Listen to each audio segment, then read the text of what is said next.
화요일 하나님께서 우리에게 주신 말씀 예레미야가 1장 18절에서 22절까지 말씀입니다.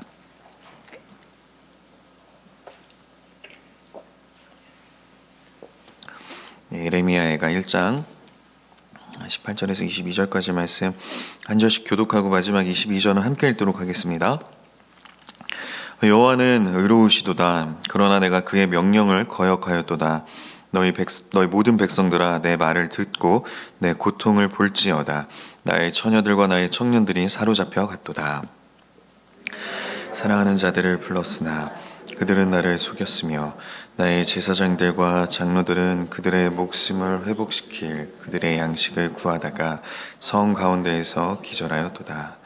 여호와여, 보시옵소서. 내가 환난을 당하여 나의 애를 다 태우고 나의 마음이 상하오니 나의 반역이 심히 크미니이다. 밖에서는 칼이 내 아들을 빼앗아가고 집 안에서는 죽음 같은 것이 있나이다. 그는 들었으나 나를 위로하는 자가 없으며 나의 모든 원수들은 내가 지난당하는 것을 듣고 주께서 이렇게 행하신 것을 기뻐하나이다. 그러나 주께서 그 선포하신 날을 이르게 하셔서 그들이 나와 같이 되게 하소서. 함께 읽겠습니다. 그들의 모든 악을 주 앞에 가지고 오게 하시고 나의 모든 죄악들로 말미암아 내게 행하신 것 같이 그들에게 행하옵소서. 나의 탄식이 많고 나의 마음이 병들었나이다. 아멘. 이 새벽 주님 전에 나오신 여러분 한 분 한 분에게 주님의 은혜와 평강이 가득하시기를 주님의 이름으로 축복합니다. 오늘은 의로우신 하나님께 자복하며 탄원하는 성도라는 제목으로 여러분들과 함께 말씀을 나누고자 합니다. 오늘 본문에서도 이제 어제 본문과 이어서 예레미야는 계속해서 하나님께 이 탄원하는 기도를 드리고 있습니다. 이 예루살렘 성이 함락당하고 또 사랑하는 그 조국이 멸망당하는 것을 바라보는 그 예레미야의 이런 애통한 심정이 잘 드러나는 본문이죠. 이 새벽에 우리에게도 이 나라와 민족을 향한 그 예레미야와 같은 그런 마음이 부어지기를 소망합니다. 이 예레미야의 애가 이 예레미야의 기도를 통해 우리가 하나님 앞에 어떠한 모습으로 나아가야 하는지 이 새벽 여러분들과 함께 나눠보도록 하겠습니다. 먼저 18절은 이렇게 시작합니다. 여호와는 의로우시도다. 그러나 내가 그의 명령을 거역하였도다. 너희 모든 백성들아, 내 말을 듣고 내 고통을 볼지어다. 나의 처녀들과 나의 청년들이 사로잡혀 갔도다. 우리가 먼저 기억해야 될 것 첫 번째는 하나님의 말씀에 순종해야 한다라는 것입니다. 예레미야는 이 18절 본문을 여호와는 의로우시도다라고 시작을 하고 있습니다. 하나님께서 의로우신 분이라는 것을 분명히 밝히며 이 말씀을 시작하고 있습니다. 그런데 왜 이 의로우신 그 하나님의 백성들이 멸망을 당했을까요? 예레미야는 이 하나님의 명령, 즉 하나님의 말씀을 거역했기 때문이라고 28절 본문에서 말씀하고 있습니다.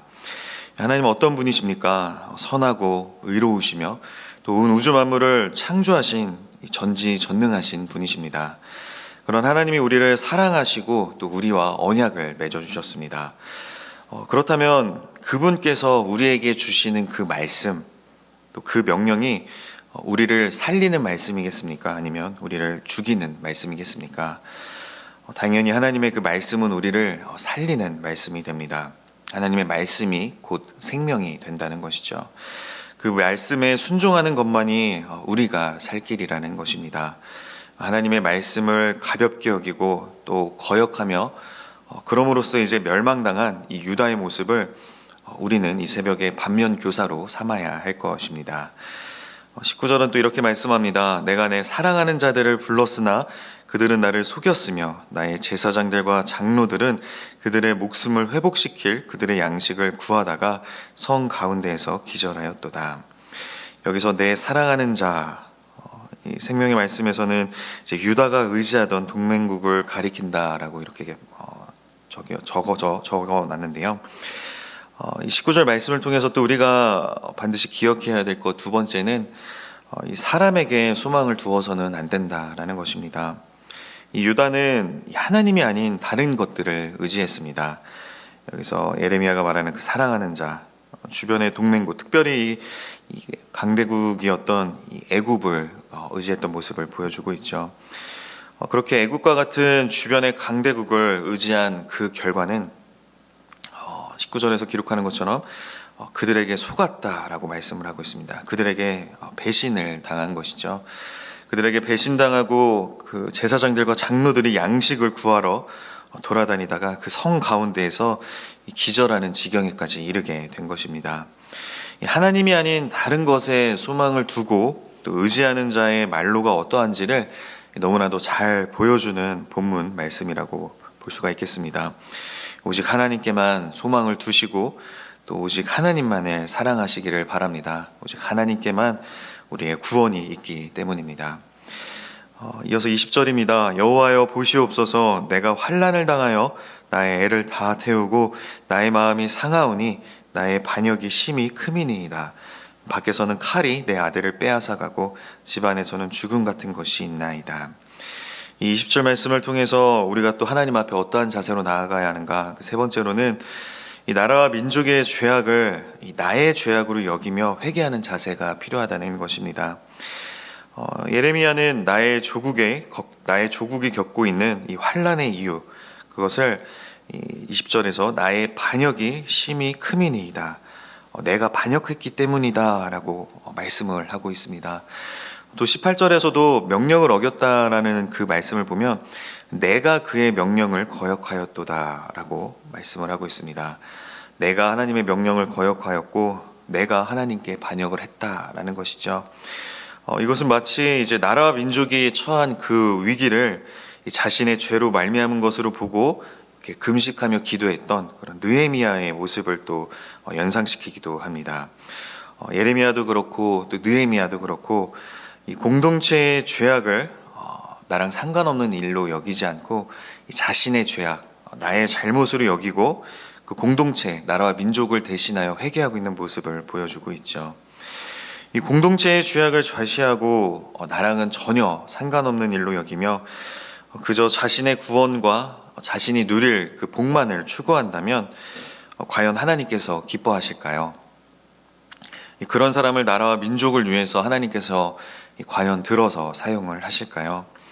정말 나라와 민족을 사랑한다면 또 이 공동체를 정말 살리고 싶다면 그들의 죄악을 나의 죄악으로 여기고 그들을 대신하여서 전심으로 회개를 해야만 한다는 것입니다. 이 새벽에 나라와 민족의 그 죄악을 또 나의 죄악으로 여기며 눈물로 회개하는 또 우리 모두가 다 되기를 소망합니다. 21절과 22절입니다. 그들이 내가 탄식하는 것을 들었으나 나를 위로하는 자가 없으며 나의 모든 원수들은 내가 재난당하는 것을 듣고 주께서 이렇게 행하신 것을 기뻐하나이다. 그러나 주께서 그 선포하신 날을 이르게 하셔서 그들이 나와 같이 되게 하소서. 그들의 모든 악을 주 앞에 가지고 오게 하시고 나의 모든 죄악들로 말미암아 내게 행하신 것 같이 그들에게 행하옵소서. 나의 탄식이 많고 나의 마음이 병들었나이다. 마지막으로 우리가 하나님 앞에 어떠한 자세로 나아가야 하는가? 네 번째로는 우리의 이 원수 갚는 것을 전적으로 하나님께 맡겨야 한다라는 것입니다. 인생을 살다 보면 참 많은 원수들을 만나게 됩니다. 나의 원수, 또 내가 몸담고 있는 공동체의 원수, 또 나라와 민족의 원수까지 참 많은 원수가 우리 주변에 있죠. 많은 대적들이 우리를 둘러싸고 있습니다. 그렇다면 우리가 과연 그 원수를 다 갚을 수 있을까요? 내 힘으로 도저히 어떻게 할 수 없는 그런 강한 원수를 만날 때도 있죠. 마치 유다가 그랬던 것처럼 말입니다. 자신들의 힘으로는 도저히 감당할 수가 없는, 도저히 이길 수가 없는 그 대제국, 이 바벨론을 맞닥뜨린 것입니다. 그 바벨론 앞에서 좌절하고 또 절망하며 이런 비참한 모습이 되는 그런 이유는 무엇입니까? 이 원수 갚는 일이 나의 일이라는 생각 때문입니다. 내가 그 원수를 갚아야 한다라는 생각 때문에 그렇기 때문에 그 앞에서 처절한 무력감을 느끼는 것이죠. 하지만 이 원수 갚는 일이 하나님께 달린 일이라 믿고 하나님께 맡기면 어떻게 되겠습니까?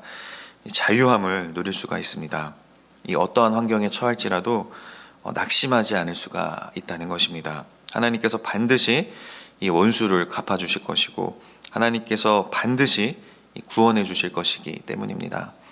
우리에게도 이런 믿음이 필요합니다. 나의 원수가 또 하나님을 대적하는 그 악인이 아주 형통하고 또 아주 잘 먹고 잘 사는 것 같아 보여도 절대 그것에 대해서 신경을 쓰거나 요동하지 않는 자세가 우리에게 필요합니다. 공의로우신 하나님께서 다 지켜보고 계시고 또 다 갚아주실 것이기 때문입니다.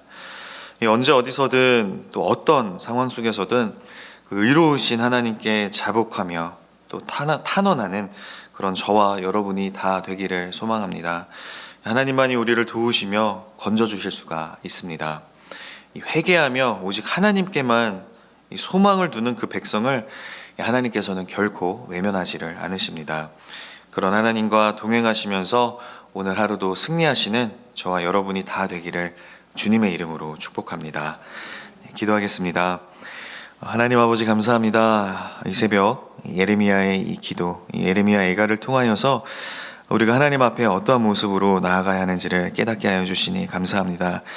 이 새벽 저희들 오직 하나님의 말씀에만 순종하며 또 하나님께서 하시는 그 말씀에 아멘으로 화답하며 나아가는 이 새벽이 되기를 원합니다. 오직 주님의 말씀에만 우리의 생명과 구원이 있음을 기억하며 그 말씀을 붙들고 나아가는 우리 모두가 다 되게 하여 주시옵소서. 특별히 저희들 사람에게 소망을 두지 않게 하여 주시고 하나님이 아닌 그 헛된 것들, 썩어 없어질 것들에 소망을 두고 또 그것들을 사랑하지 않는 우리 모두가 되기를 원합니다. 오직 하나님만을 사랑하고 또 하나님께만 최우선순위를 두는 저희 모두가 다 되게 하여 주시옵소서. 특별히 이 새벽 저희들에게 느헤미야와 같은 또 에레미야와 같은 그런 마음을 부어주시기를 원합니다. 이 나라와 민족이 저지르고 있는 그 수많은 죄악들 나의 죄로 여기며 이 시간 통회하고 또 자복하며 나아갈 수 있도록 인도하여 주시고 이 나라와 민족을 더욱더 사랑하는 마음 또 나라와 민족을 위해서 더욱더 눈물로 기도할 수 있는 그런 마음을 이 새벽 저희들에게 부어 주시옵소서.